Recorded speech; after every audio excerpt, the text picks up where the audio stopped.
Good morning, Hank. It's Tuesday. It's Question Tuesday, the day that I answer real question from real nerd fighter. That's right, no plural. Today, just the one question.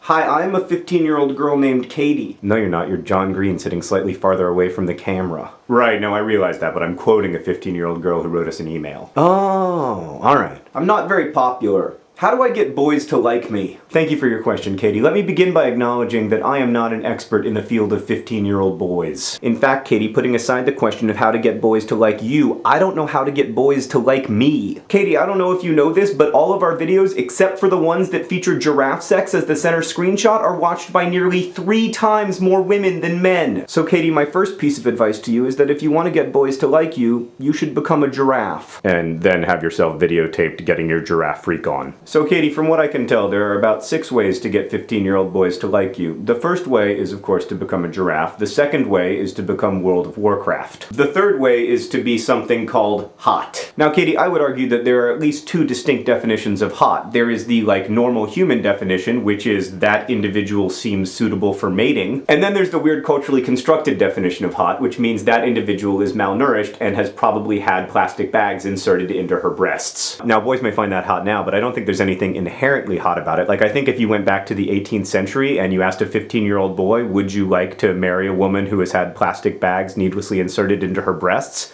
That 15-year-old boy would probably be like, what's plastic? The fourth way to get a boy to like you is to be yourself. Now, I'm contractually obligated as an adult to give that advice even though it doesn't work. But yeah, be yourself, even though no one has any idea what it means to be yourself.